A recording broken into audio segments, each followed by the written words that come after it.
Time now for your business headlines. For a little help on this, let's bring back our money men, business and markets analyst and Newsmax contributor Seth Denson, and America's accounting professor, Montclair State University, Dan Geldred. Gentlemen, welcome back. All right, let's get into the markets. Seth, big news yesterday. Johnson & Johnson planning to split into two companies, fracturing off its $15 billion year arm that sells Band-Aids, Tylenol baby powder, ultimately creating two publicly created companies. Seth, you told us that it was a good idea for GE to split. Was this one a good idea as well? You know, it's too soon to tell. I need to dig into this one a little bit more, and I'll tell you why. There's two things at foot here. Certainly, a lot of conspiracy theorists are already saying, well, is there going to be something wrong with their vaccine, and are they isolating the liability? But here's the other thing. On the consumer side of things, which will be a split company, they already have a lawsuit against their baby powder, so they could be doing that. They haven't seen quite the gains that their counterpart Pfizer has seen, which also has a consumer goods division. So I'm not really sure why the need for this split, but we'll just have to wait and see if it's a good one. I don't know that I'm buying in. Dan, your thoughts? Well, I think litigation aside, if they're going to be breaking the companies out in order to allocate resources to be able to really focus in on having a stronger end product for those that are using the products, I think it's a good move. And let's face it, that's exactly why GE made the move. I think there's a lot of skepticism here because of the vaccines. And could something be wrong? Is there litigation pending? As Seth mentioned, there already is. But that aside, I think it's a good thing. All right, well, we'll see. This is, just real quick, Allison, this is different than GE, though, because their stock had actually done well over the last number of years, and GE has been on a tanking dive for a number of years. So this one will be a little bit different. Yeah, well, we'll have to see what happens.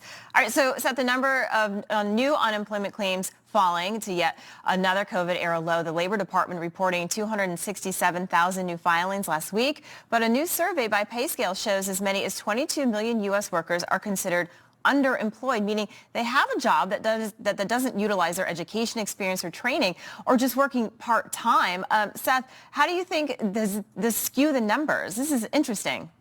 Well, yeah, it does skew the numbers, and you always got to look at the unemployment numbers as a lagging indicator of what's really going on in the market, and look in conjunction with a number of other indicators. Because to your point, people can take a job, so they're not collecting unemployment, but maybe it's not as good of a paying job. This is a weird situation we're in too, because of what's going on in the what we'll call the labor workforce market, where we're down. So we still have a lot of cousin Eddies out there waiting their 3 years to get their management position. So maybe that's part of the problem here. I love that, Dan. Dan, look, you're in the college world. What do you think? What I see is that college graduates right now are in a great position. I mean, I would actually even say the tail is wagging the dog to some extent, because so many employers out there are desperate for workers. I mean, I really don't care what all of these statistics say. What I see with my own eyes is there is no one out there saying, as far as labor goes, we're good. Plenty of people. Maybe we're even overstaffed. No, that's not the case.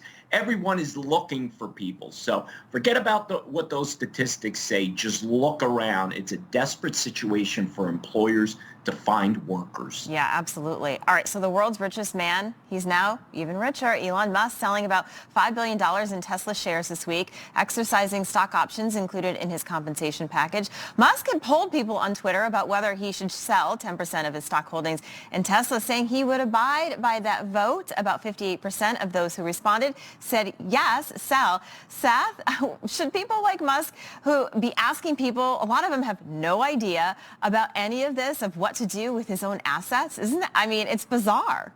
You know, and you got another thing to think about here, and that could be market manipulation. Tesla stock was down 10% this week. That means billions in lost market cap for investors. And so here we are, Elon Musk exercising some options here. Now, we could argue that he lost some money too in that, but still, for someone to go out on Twitter, make this claim, who actually can't control the market. Remember, this is in the S&P, meaning if you're invested in the S&P, you're invested in Tesla. And if that's you should be really unhappy with Mr. Musk this week. Yeah, absolutely. All right, Dan, the Justice Department now suing Uber, charging wait time fees to passengers with physical disabilities. So the suit alleges the company violated the Americans with Disabilities Act for charging certain people extra for needing more time to get in their cars. An Uber spokesperson calling the lawsuit surprising and disappointing. How do you see this playing out? Well, this is a tough one because remember, for Uber, for that company, time is money. So it's all about how quickly they can do their pickups and make their drop-offs. So if you have a situation where you have people that require additional attention, which takes time, is the federal government then saying, well, Uber has to eat that time? So I really see both sides. At the same time, if someone who needs additional help in order to get in and out of a vehicle, do we say, oh, you have to pay more? I really don't see, a clear picture here. But my guess is that the courts will ultimately decide with the government because if someone has a disability, you got to be able to make the changes accordingly. Absolutely. All right, Seth, they say if you can make it there, you can make it anywhere. And now it's easier to pay the rent. For the first time ever, no New York City zip code made the top 100 list of most expensive neighborhoods. So lots of people have moved out of these big cities, including New York. Do you think that the big cities can ever recover from COVID? Well, I think they can, but they need new policies. And it's less about the real estate, in my opinion, and more about the government infrastructure and taxes. Because even if you can afford to pay the rent, you can't afford to actually live there. Listen, I love New York, Allison. We've had dinner there before with families, and it's just a fantastic place. I want to go there. But my hope is that with the new leadership that's coming in, perhaps they can revitalize the city. It's one of the greatest places in the world, but it's just too doggone expensive to live there. Yeah, absolutely. Taxes, crime, lots of stuff going on in these big cities. All right, well, thank you so much, Seth Denson, Dan Giltrude. Have a great weekend. Dan, good luck at your game. Thank you, Allie. Thank you. Go Penn State. Thanks. All right, stay with us. Former candidate for New York City Mayor Curtis Lewa is next. See what he has to say about crime. You're watching Wake Up America, only on Newsmax.